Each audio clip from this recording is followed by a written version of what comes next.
Hey everyone, how's it going? Grizzly here with another Team Fortress 2 gameplay commentary, and today we have some very exciting stuff going on. The Smissmas update just dropped today. We got cars going on in the background, but that doesn't matter because we have new weapons, 3 new weapons in fact. 2 of them are for the demo man, and the first one we're going to be talking about is the Iron Bomber. So, here are the stats for the Iron Bomber. Grenades have very little bounce and roll, minus 10% damage on grenades that explode on timer, and minus 20% explosion radius. So what this means is it's not really the best gun to be using for spamming. You would be better off with the stock grenade launcher for that, as these grenades don't really roll, they just kind of stay put when you put them down, similar to the Quickiebomb Launcher. So the way I'm really seeing this weapon used is going for direct hits, just like you would with the lock and load. It does a little bit less more damage, it does less damage, but it does have more rounds in its clip. So that's the benefit of it, and that's kind of what I'm seeing. So moving on to the next weapon here is the Quickiebomb Launcher, and let me just applaud Valve right off the bat for that name. If they came up with that, I love it. It's great. That's the best named item in the entire game, in my opinion.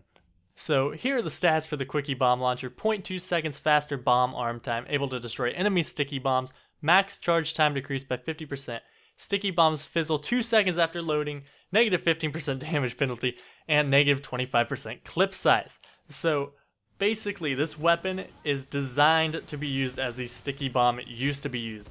There were a couple of nerfs to the stock Quickiebomb Launcher in this update. So this weapon has kind of been designed to fill the gap there. It has less shots in the clip and it does less damage, but you are able to detonate your bombs sooner.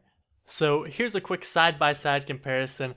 Stock on the left, Quickiebomb on the right. As you can see, the Quickiebomb Launcher does explode a little bit faster than the stock, about 0.14 seconds sooner, and the stats say 0.2, so of course there's probably a little bit of human error in there on my part, but it's obvious that the Quickiebomb Launcher is quicker to detonate.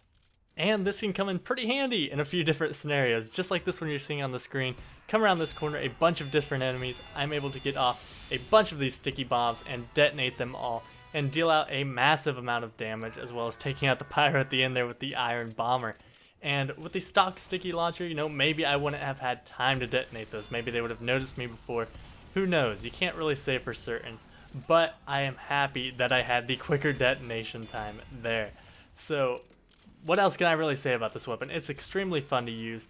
And with the sticky bombs fizzling out after just a couple of seconds, it's really not one of those weapons, you know, where you set up traps, you sit around corners and wait for people.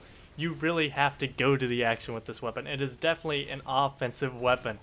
And that is something that I really enjoy. You know, you just throw out a bunch of stickies, air burst them as quick as you can, and just kill a ton of people.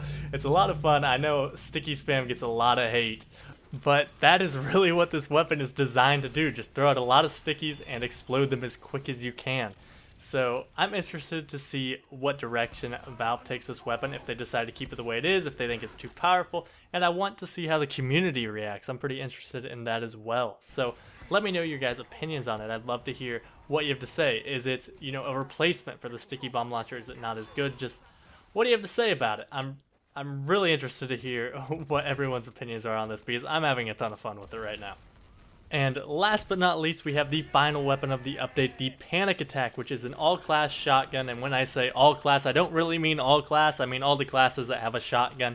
So that would be the Soldier, the Pyro, the Heavy, and the Engineer. And unfortunately, I do not have any footage of this weapon right now, and I'm not really going to be discussing it too much in depth, because I'm having a heck of a time using it right now. My best comparison would be the Beggar's Bazooka. You know how you start off with 0 shots loaded in the gun. That's kind of how this is. So you load them one by one, and then you unload all of them in rapid fire, one after another. And it's taken me some time to get used to, so hopefully over the next few days there will be a little bit of discussion about that weapon. But for now, I don't really have anything for you on that. I'm sorry. I'd love to hear if you guys have any tips on how to be successful with it. I've been having a tough time. So that's all I really have about weapon discussion. Smissmas, it's live. Go out and enjoy it. There's a new game mode we'll be talking about later. There's all sorts of great stuff. You got festive crates, so make sure you get those festive weapons. You guys can check out my video on that. I show off all of those. And yeah, we've got some cool cosmetics, that sort of thing. So hopefully you guys are enjoying your update. Hopefully you're enjoying your time off school, off work, whatever it is, time with friends and family.